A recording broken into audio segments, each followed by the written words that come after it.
Good morning, everybody. It is Tuesday morning, midday thereabouts. Let me just give this I woke up about 10:30ish.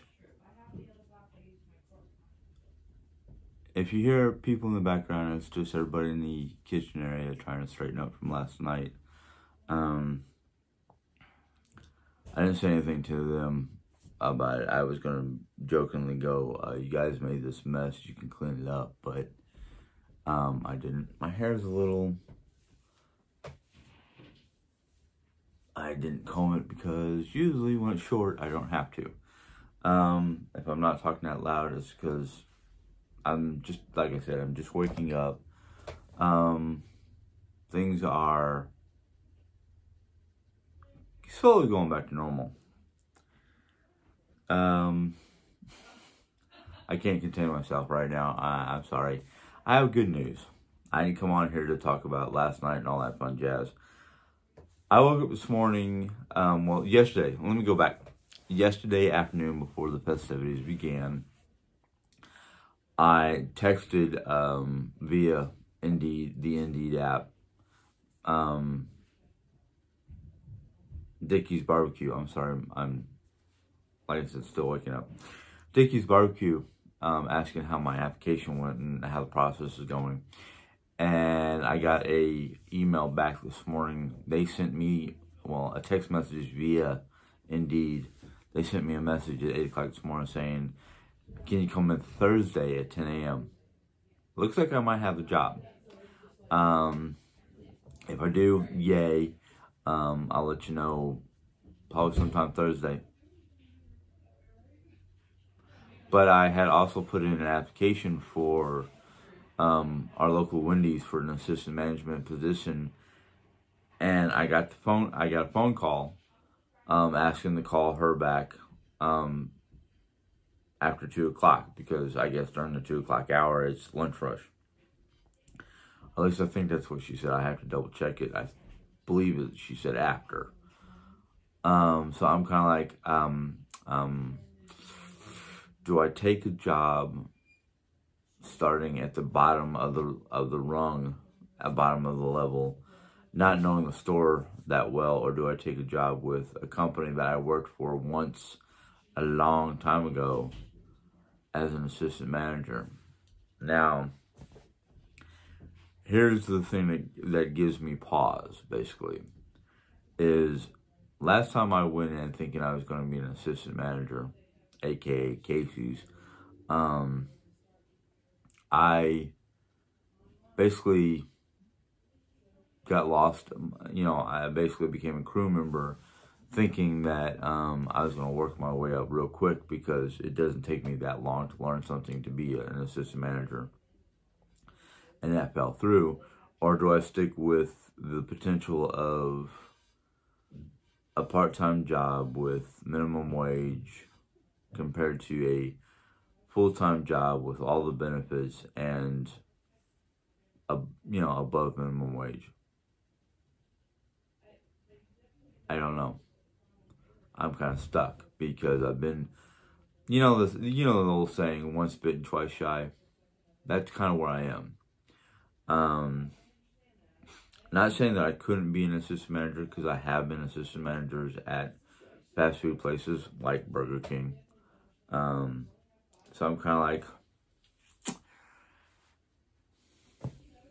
do I wait and call Wendy's later on this afternoon, hopefully set up an appointment for Wednesday, being as I don't know what things gonna look like after Thursday, and basically get my full 411 of knowledge of basically, how much is it gonna, is it gonna be full time? Obviously, manager is full time. How much is it gonna pay? And how quickly are you going to get me as an assistant manager? Are you going to work me up the ladder, or are you going to slap me into the assistant manager spot with on-the-job training? Those are the things I would ask Wendy's, because if they're going to be like, "Oh no, we're going to start you as a crew member, but you're going to be marked down you're going to be working your way up as an assistant manager. I'm going to be like, no. You're going to hire me as an assistant manager. You're going to train me to be an assistant manager, or it's, why am I even coming in? Not that I don't want to be a jerk and basically say, I'm sorry, Dickies. I did say I was going to come in Thursday, but I just got hired as the assistant manager over at Wendy's. You know, I gotta sit back and think about it, weigh my options, because, you know, either place I could work. I mean, I wouldn't mind working as an assistant manager, but at the same time, at the same time, I really don't know if I want the burden. It's just crazy how sometimes things start to fall into place, but then you have to sit there and weigh your options. I mean, I really don't want, well, I think maybe I've already answered my own question. I kind of don't want to work at Wendy's because I don't want to work that kind of environment with Dickies barbecue. Here in Raleigh, you've got at least a good half dozen to a dozen different choices for barbecue. And you got Banderas, you've got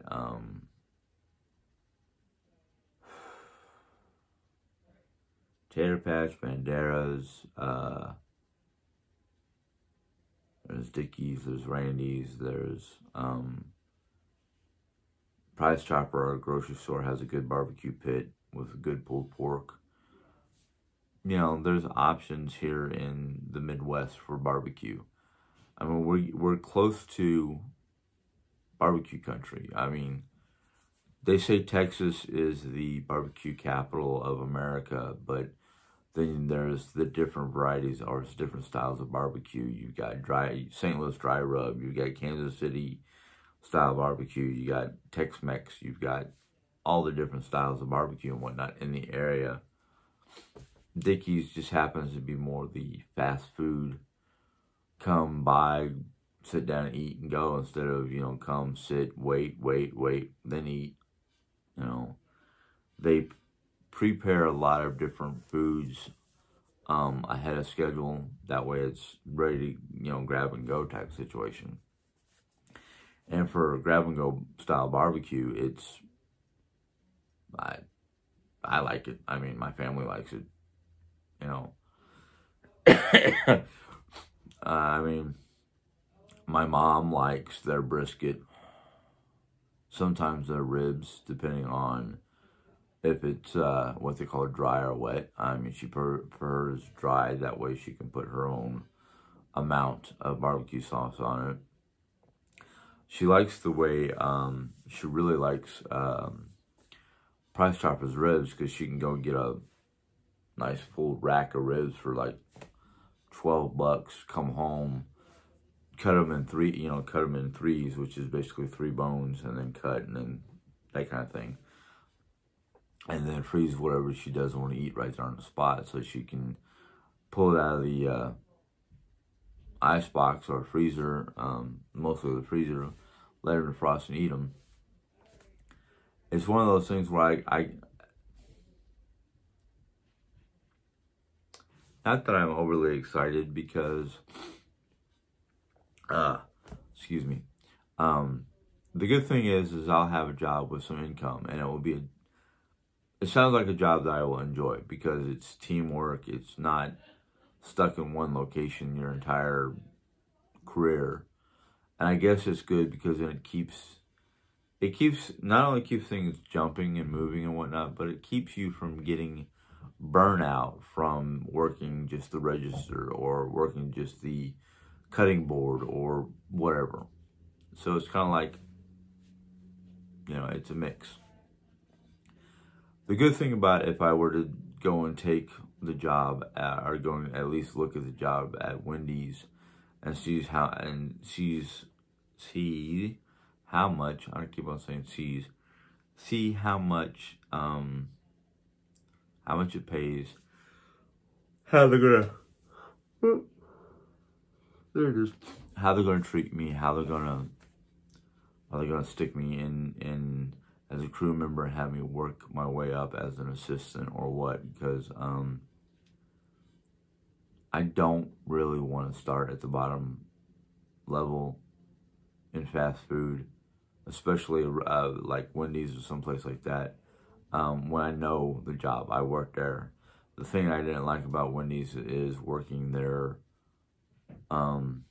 grill, their flat iron grill, because last time I worked there, their flat iron grill, it wasn't that bad. It was just because of the amount of grease coming off the food, there was a lot of like chances of being burned by grease splatter, things like that. Not that the food was bad, because I enjoy Wendy's like anybody else's, you know, but their grill at the time was just, especially when they got really busy, there was a lot of grease, a lot of chance of grease popping and splashing up on you, and chances of being burned. So I really don't want to take the chances of having to start from the beginning at fast food.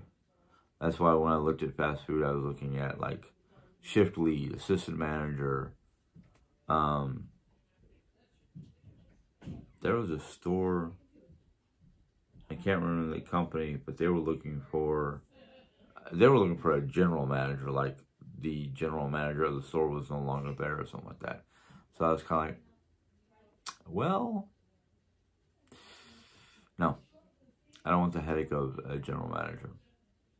I've seen too many people either get burnt out or just become bad people because of the actual manager of a store. So good news is I'm going in Thursday at 10 a.m. to, I don't know if I'm gonna start work, have another interview, what the deal is.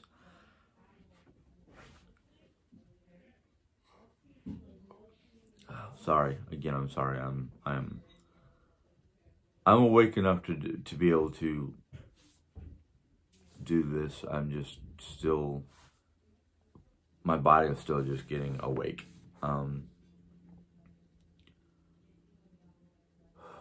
Probably that's one of the reasons why I'm not jumping all over the place, because I'm just too mentally exhausted to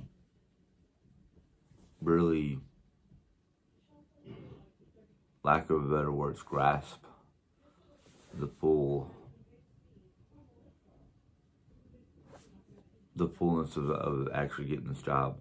That in fact, I'm like not really over the hill or overly excited about getting a new job. I was hoping, and Jerry was hoping the same thing, that Casey's would have been my last official job outside of the home. I've always got jobs around here, so I'll never be out of work. I'll just not be earning. I would not have been earning money. And again, I don't know what my hours are going to be. They could be full-time, they could be part-time. I could be there from 10 to 2 or 10 to 6. Is that 8 hours? No, 10 to 4 or 10 to 4, 10 to 6, somewhere around there. I don't know. I just know that 10 a.m. is about the time they open and 9 p.m. is about the time they close. So I could be working from like 9:30, 10 o'clock to, let's see if they open, 7 o'clock, somewhere around there, 8 hours, 9 hours, whatever it is. But hey, you know what? It's something I haven't done. I've never worked in a barbecue joint, I guess you'd say. I worked burgers, I worked tacos, I worked pizza, I worked convenience stores, grocery stores, deli departments. Now, this is going to be slightly new because, you know, it's basically a food area or a food style I haven't worked with. Did I ever work fried chicken? Yeah, because one of the jobs I had at Wendy's was fried chicken. But anyhow, we got ourselves a new job. So I'm looking, even though it doesn't seem like it, I am looking forward to it because, well, one, it gets me out of the house for a couple hours. The last, been a week. Yeah, because it was the Monday before people started arriving for the birthday party. So it was a week before the birthday party. So I've been out of work for a week, and I don't know how it would be if it wasn't for the birthday party and all the craziness that has to do with the birthday party. But I just know that the first couple of days before people started arriving, we were busy with preparing for things, and I was just kind of like, not that there was a control issue or anything like that. I was just kind of like, I really don't want to sit here, and not that I don't want to sit here and help Jerrianne with her stuff. I just didn't want to sit around doing nothing for days on end. That, in fact, or having a job when Jerrianne and Lisa go to Texas because they're driving, it will keep me out of trouble. You know, it will keep me out of trouble. Anyhow, just real quick, brief before I get off, I am actually sitting in our dining room. So if you look over my left shoulder, you'll see liquor decanters. There's nothing in it. We're not that kind of people. We're just using it for decor. And then big old hutch behind me. This cabinet was commissioned. My dad had gone to a woodworker, a cabinet maker in the Philippine Islands when I was born. He got it done before I was born, but it was very nicely done. The H, if you notice, the scroll working, this had to be hand carved. This was not machine laid or anything like that. And it took, from what I was told, it took the gentleman who did it 3 tries to get it done, because this is mahogany. This is one of the hardest woods. It's like one of the top 5 hardest woods in the world. And in order to do this by hand, it takes patience, practice, and a lot of diligent work. And it took him 3 times because of the hardness of the wood. If you hit it just right, it can basically splinter or break. So like I said, it took him a while to do it. And this cabinet is older than I am. It's about, I'm 48 going on 49. This cabinet is probably about 49, just a little over 49 years old. So it's a couple months older than I am. And it has survived dust storms, a typhoon. We never really had a tornado hit our house, but it's survived global travel. I mean, traveling from the Philippines to the States, all over the States. I don't know. I don't think we took this cabinet to Germany with us. I think it was in storage here in the States, because you can only take so much furniture with you to Europe or overseas. So I think this cabinet stayed here in the States in government storage, basically. It's been Little Rock, Arkansas, no, not Tucson. Was it Little Rock?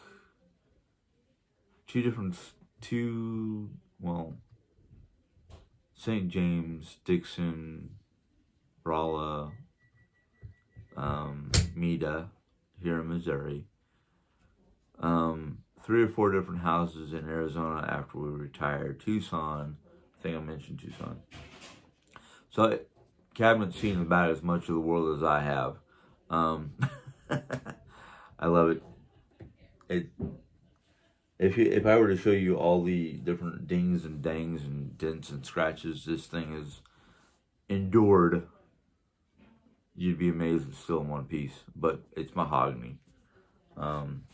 Just like my Aunt Helen's, I don't know if it's my Aunt Helen's, but this buffet is, they said it was over 100 years old. It's been in the family for a very long time. And it's, not cherry, it's walnut or something like that. Some American hardwood of some sort. But I can sit in this room and say that just about everything in this room that is passed down from my family, except for the chairs I'm sitting on are from IKEA, have endured 50 to 100 plus years worth of usage, moving around. It's seen a lot. But anyhow, I'm gonna go ahead and sign off. Thank you guys for everything. I mean, literally, I'm not canceling. Just because I got a job doesn't mean I'm gonna stop doing this. I am gonna continue to do this. It might be early in the morning. It might, excuse me. It might be later in the evening time.